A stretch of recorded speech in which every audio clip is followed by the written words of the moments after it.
Assalamualaikum warahmatullahi wabarakatuh. Perkenalkan, nama saya Anto Rusyanto dari Fakultas Sains dan Teknologi, Program Studi Sistem Informasi UPBJJ Bandung. Pada kesempatan kali ini, saya akan memaparkan hasil pengerjaan tugas praktik 1 mata kuliah pemrograman berbasis web. Sebelum masuk ke pembahasan dan demonstrasi program, terlebih dahulu kita lihat soal atau ketentuan dari tugas praktek 1 yang telah diberikan. Di sini diminta untuk membuat sebuah aplikasi website untuk pemesanan bahan ajar di universitas terbuka yang dilakukan oleh UT daerah. Pada tugas ini, mahasiswa berfokus pada proses front end tanpa menggunakan back end terlebih dahulu sehingga data-data yang dibutuhkan tidak dibaca melalui database, tapi melalui JS file yang akan ditampilkan bersamaan dengan tugas ini. Kita langsung saja ke data script yang telah saya buat. Sekarang saya akan membedah sedikit kode atau script yang telah saya siapkan untuk membangun halaman login ini.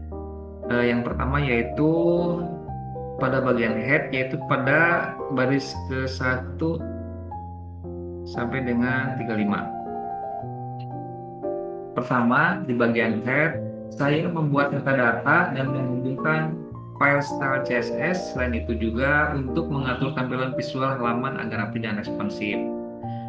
Berikutnya yaitu ke body login page. Di sini saya membuat form login dengan dua input utama yaitu email dan password, lengkap dengan atribut required untuk validasi dasar agar input tidak kosong.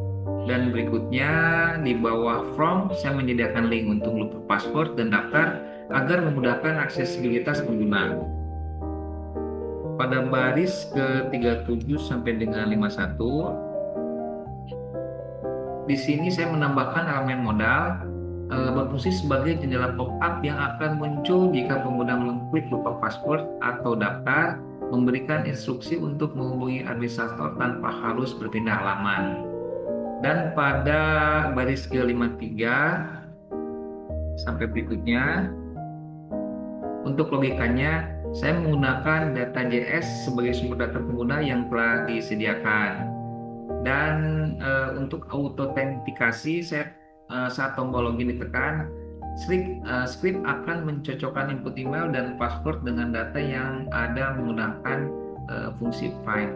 Jika cocok, data user disimpan ke local storage dan sistem otomatis mengarahkan ke halaman dashboard. Terakhir, ada script untuk mengontrol buka tutup modal agar pengalaman pengguna lebih interaktif dan dinamis. Jadi keseluruhan kode ini tidak hanya menangani tampilan tapi juga mengatur alur masuk pengguna ke dalam sistem secara aman dan sederhana. Dan mari kita demonstrasikan langsung. Kita klik kanan open with live server. Pada tahap ini sistem login sudah dibuat sesuai dengan kebutuhan tugas. Ketika kita memasukkan email atau password yang salah, kita coba secara acak, misalkan sampel @ut.cid dengan passwordnya sampel 123. Di sini muncul pop-up yaitu email password yang Anda masukkan salah. Dan berikutnya kita masukkan dengan data yang sudah disediakan. Di sini muncul pop-up login berhasil, selamat datang. Kita klik OK. Dengan demikian, fitur login ini sudah menerapkan validasi input serta interaksi doang menggunakan Lipacript sesuai dengan ketentuan tugas praktik. Pada dashboard menu utama yang terdiri dari atas tombol navigasi ke informasi bahan ajar, tracking pengiriman, laporan yang terdiri dari monitoring, progress DO, rekap bahan ajar, dan yang terakhir history transaksi. Di sini yang pertama kita klik informasi bahan ajar, dan saya membuat dua session yaitu role administrator dan mahasiswa. Untuk role mahasiswa hanya dapat melihat informasi yang ada pada stok HTML, berbeda nanti jika kita sudah masuk pada role administrator. Selanjutnya kita masuk ke tracking pengiriman. Saya sudah mempersiapkan nomor DO yang dapat dicoba ini dari data yang sudah disiapkan. Tapi sebelumnya kita coba masukin data secara acak. Pada saat ini, sistem menampilkan bahwa nomor DO tidak terbaca atau tidak ditemukan. Hal tersebut terjadi karena nomor DO yang dimasukkan belum tersedia atau belum terdaftar pada saat pengiriman di dalam sistem. Oleh karena itu, proses tidak dapat dilanjutkan sampai data pengiriman dengan nomor DO tersebut tersedia. Selanjutnya, kita coba masukin nomor DO yang sudah tersedia. Berdasarkan pada gambar tracking, di sini terdapat informasi utama pengiriman di bagian atas. Kita bisa melihat ringkasan datanya yaitu nomor DO, ekspedisi jenis paket, nama penerima, tanggal kirim, dan total pembayaran. Berikut dengan riwayat perjalanannya. Selanjutnya kita login terlebih dahulu untuk memasuki data admin.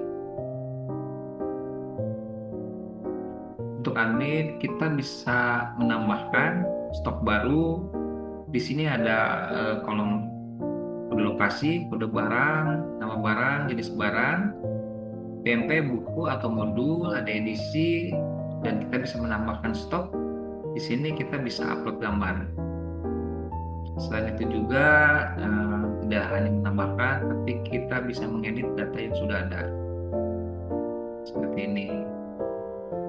PMP kita bisa edit ke diktat modul atau buku, edisinya, pengantarnya, kode barang, kode lokasi, dan seterusnya. Berikutnya yaitu tracking pengiriman. Nah, ini sama halnya pada sebagai mahasiswa, administrator pun bisa mengecek samaan data yang sudah dicek oleh mahasiswa. Nah, di sini datanya sama. Jadi demikian pemaparan tugas pertama dari saya. Apabila masih terdapat kekurangan atau kesalahan dalam pembuatan maupun penyampaian materi, saya mohon maaf dan mohon dimaklumi. Akhir kata, saya ucapkan terima kasih. Wabillahi taufiq wal hidayah. Wassalamualaikum warahmatullahi wabarakatuh.